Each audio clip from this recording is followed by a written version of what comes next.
What do you need right now? Take a moment to think. What is it that you need at this very moment? More money, a romantic partner, success, happiness, peace. Maybe a promotion at work or reaching a certain number of followers on your social media account.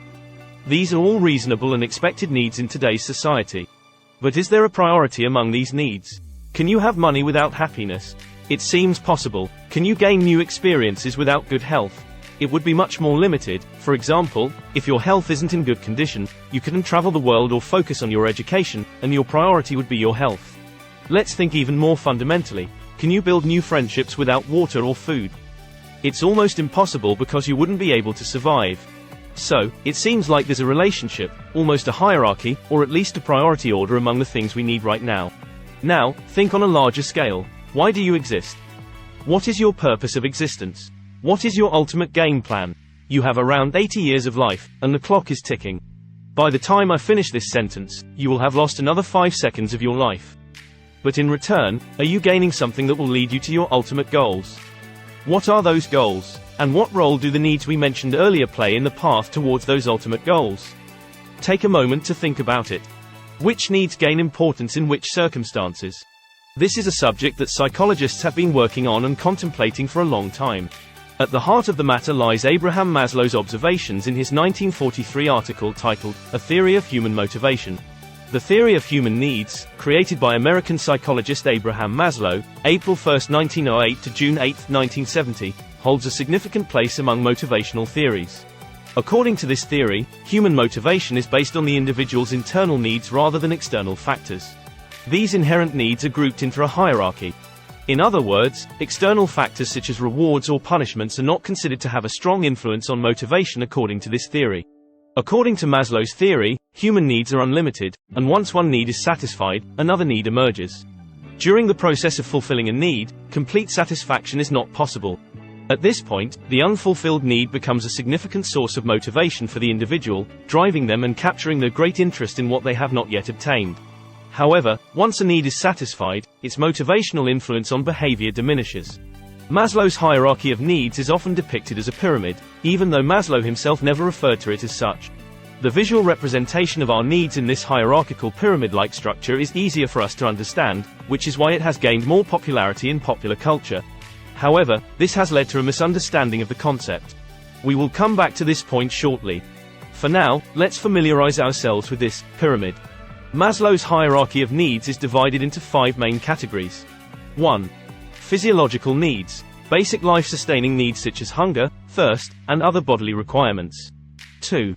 Safety needs, protection from external dangers and the need for a sense of security and stability. 3.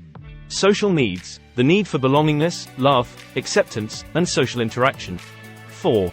Esteem needs, the need for self-worth, recognition, achievement, status, and respect from others. 5. Self-actualization, the highest level of needs where individuals strive for personal growth, self-fulfillment, realizing their full potential, and pursuing meaningful goals. It's important to note that Maslow's hierarchy is often depicted as a pyramid, with physiological needs forming the base and self-actualization at the pinnacle. However, it's essential to understand that this hierarchy does not imply a strict progression or that one level must be completely satisfied before moving to the next.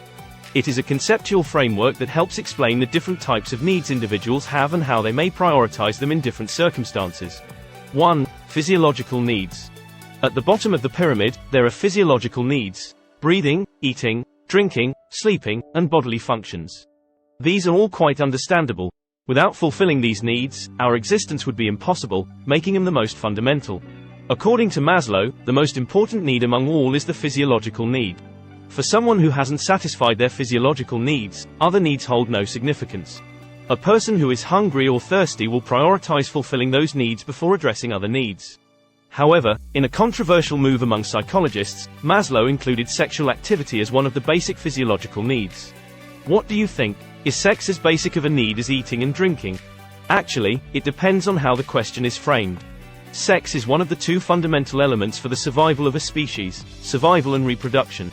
If an organism cannot survive, it cannot continue to exist. But mere survival is not enough.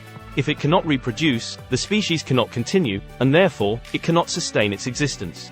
From this perspective, it is quite normal for sex to be considered one of the most basic biological and physiological elements. However, at the core of Maslow's hierarchy of needs lie human motivations. Motivations that drive us to exist, to create, and to strive to be the best version of ourselves. Here, let's momentarily disrupt the steps and leap to the top of the pyramid. At the widely shared pinnacle of the pyramid lies the concept known as self-actualization, or self-fulfillment. The ultimate need, perhaps the need that sets humans apart from other animals and close relatives. The internal curiosity, the desire for exploration, conquest, and understanding. When viewed from this perspective and organized into a hierarchy accordingly, some psychologists argue that sex may not be such a fundamental need. 2. Safety needs. At the second level, there is the need for safety. After all, once a living being has managed to survive, they should be able to lead a secure and peaceful life, don't you think? When you don't feel safe, it becomes difficult to strive towards being the best version of yourself. Within this level, we can include subcategories such as personal security, emotional well-being, financial stability, health and wellness, and being free from accidents and illness. However, as you can see, the first two levels of the pyramid constitute the basic needs. These needs are the most biological and have the oldest evolutionary origins. This need is based on requirements such as protection, shelter, compliance with rules and laws, and as a result, the individual will reduce fear and anxiety. Humans have a natural instinct for self-preservation and a drive to protect what they have. These needs also apply to interpersonal relationships. In other words, in their relationships with others, humans desire to maintain and sustain those relationships in a secure and trustworthy manner. 3. Social needs. At the third level, the need for belongingness and love emerges. If you have ever felt lonely within your social circle as a science enthusiast, you know how unsettling this need can be. Humans are not only biological beings but also social creatures. Therefore, after an individual has achieved survival and safety, the next fundamental need is to form close friendships and relationships, to belong to specific groups, and to work towards common goals with them. People cannot live in isolation. They require the presence of others to sustain their lives. Living with others, being accepted by others, having friendships, experiencing love and being loved are essential social needs for humans. The fulfillment of physiological and social needs serves as a source for their other needs. If individuals cannot meet their social needs, they will feel devoid of a sense of belonging, lonely, and abandoned. Behaviors such as forming a family and engaging in emotional exchanges with people around them stem from people's social needs. 4. Esteem needs. In the second to top level, we find the need for self-esteem. It is the desire for recognition and a sense of accomplishment.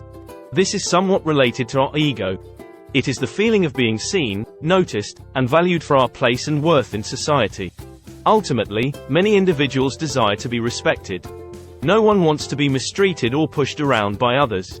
Our sense of independence, self-confidence, and the pursuit of freedom also arise from this need.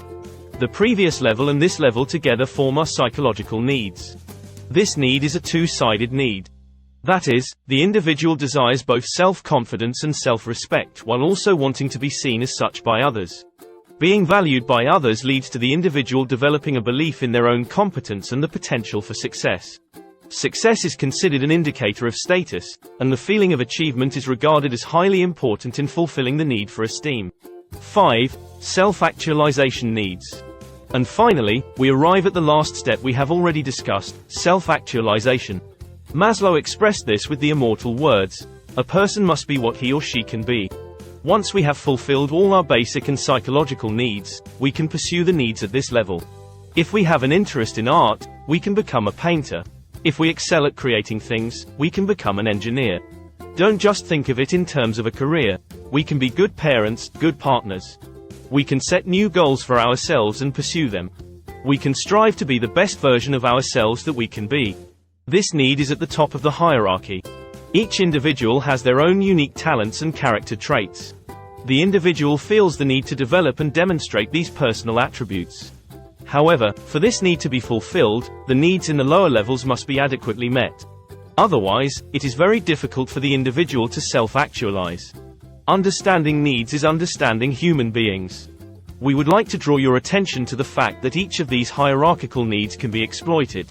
The abuse of basic physiological needs gives rise to institutions such as slavery and cheap labor. People depend on others to meet their basic needs. For example, the misuse of the social need for belonging, which is the third level, leads to oppressive regimes like fascism. Therefore, understanding these needs is an important step towards understanding our society. But it's not just about understanding society. Understanding this hierarchy means understanding ourselves. For instance, an inferiority complex can be seen as a psychological issue stemming from the unmet needs of the third level. Understanding our first and second level needs can make us aware of our biological origins. Each level has its own importance, and understanding the issues within them enables us to understand human beings. Critiques of Maslow's hierarchy of needs. Of course, Maslow's hierarchy has been widely criticized, and numerous responses to these criticisms have been put forth. It is an ongoing debate. However, we would like to draw your attention to a couple of points. Firstly, Maslow constructed this hierarchy by focusing on the needs and lives of individuals at the highest level of humanity, such as Albert Einstein or Frederick Douglass. Maslow famously stated, "If we want to know what man is capable of becoming, we need to study not only fully functioning people but also those who have failed to grow or who have become sick." Indeed, he included only the top 1% of university students in his research. This may have led to a sampling bias. Another criticism directed at Maslow is that the hierarchy primarily concerns individualistic societies. As you may have noticed, although there are some references to society, the needs hierarchy seems to revolve entirely around the individual. However, not all human societies are individualistic. There are also collectivist societies.